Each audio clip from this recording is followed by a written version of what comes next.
ఇంకా నా విజ్ఞప్తి ఏంటంటే ఉన్నదాన్ని ఈ ఓంకర్ తింకర్ హైవేని కొన్ని షార్ప్ కార్నర్స్ సక్కట్ చేసాను. కానీ ఈ రోజులల్లా రోడ్లు ఖరాబ్ ఉంటే ఏం యాక్సిడెంట్లు కావు, బండ్లు మెల్లగా అవుతాయి. రోడ్లు ఎంత మంచిగా ఉంటే అంత ఎక్కువ యాక్సిడెంట్స్, అంత పెద్ద యాక్సిడెంట్. ఇంకా నిన్న సూత్రాలు, బ్రహ్మాండమైన సూత్రాలు మనందరం సోషల్ మీడియాలో చూస్తున్నాం. నీతి సూత్రాలు అనాలో లేకపోతే బ్రహ్మాండమైన సూత్రాలు అని చెప్పాలి. ఏమంటాడు విశ్వేశ్వరరెడ్డి గారు? రోడ్డు బాగా లేకపోతే యాక్సిడెంట్లు తక్కువైతాయి, రోడ్లు బాగుంటేనే యాక్సిడెంట్లు ఎక్కువైతాయి, కాబట్టి రోడ్లు బాగుండదని చెప్తున్నాడు ఆయన. ఇది ఎట్లుందంటే, కరెంట్ లేకపోతే బాగుండు, చీకట్లు ఉండొచ్చు, కరెంట్ ఉంటే కరెంట్ షాక్ వచ్చి చేస్తాం, తిండి లేకపోతే బాగుండు, ఆకలితో ఉండొచ్చు, తిండి ఉంటే డయాబెటీస్, షుగర్ వస్తుంది, ఇల్లు లేకపోతే బాగుండు, గుడిసెల రోడ్డు మీద ఉండొచ్చు, ఇల్లు ఉంటే మా హైడ్రా కొడుతుంది, ఏవి లేకపోతే బాగుండు అన్నట్టున్నది విశ్వేశ్వరరెడ్డి గారు. ఎవరన్నా అంటారా ఇవన్నీ? అంత తెలివైన నాయకత్వం మా దగ్గర ఉన్నది. మరొకసారి ఉంటే మా ప్రాంతానికి చాలా పెద్ద గొప్ప వ్యక్తి మహనీయులు కొండా విశ్వేశ్వరరెడ్డి గారు ఎంపీ గారు ఉన్నారండి. చాలా గొప్ప మనిషి ఆయన.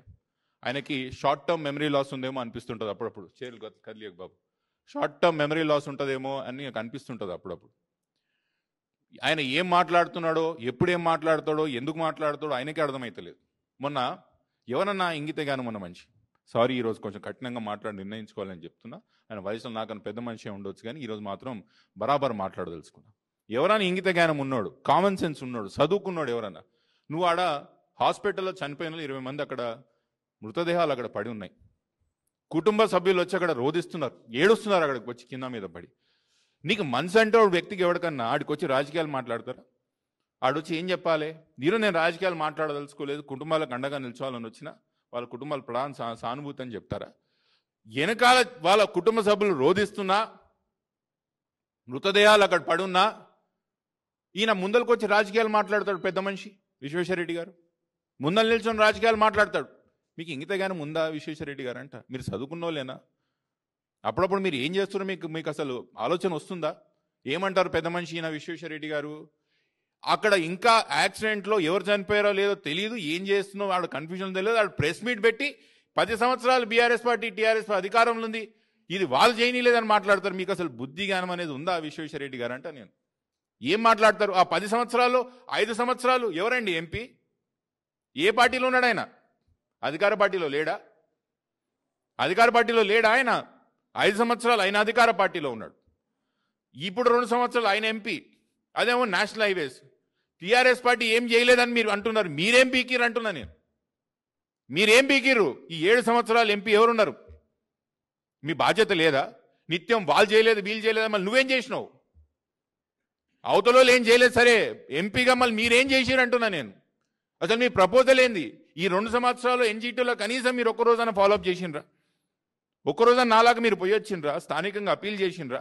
ఇంకా విచిత్రం నాకు అర్థం కాదు.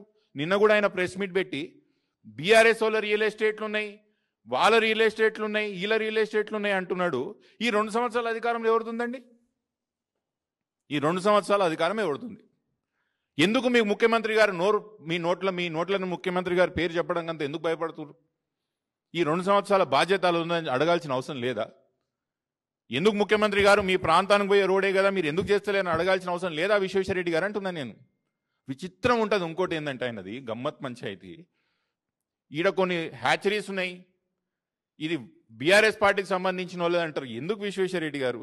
ఎందుకు మీ నోట్లో నుంచి కనీసం రంజిత్ రెడ్డి గారి పేరు చెప్పని కూడా ఎందుకు భయపడుతున్నారు మీరు? రంజిత్ రెడ్డి గారు మా పార్టీలో ఉండరా ఈరోజు? ఆ భూములు ఎవరివి? ఏ పార్టీలో ఉన్నాడు రంజిత్ రెడ్డి? ఎందుకు చెప్తలేరు మీరు కాంగ్రెస్ పార్టీ పేరు? ఎందుకు తీసుకుంటలేరు రంజిత్ రెడ్డి గారి పేరు మీ నోట్ మీద? ఇదే అండి బీజేపీ పార్టీ ఎందుకు తెలంగాణ రాష్ట్రంలో కొలాప్స్ అవుతున్నది, ఎందుకు బీజేపీ పార్టీని నమ్ముతలేరంటే ఇగో ప్రత్యక్ష సాక్షి మీకు ప్రజెంట్ చేస్తున్నా.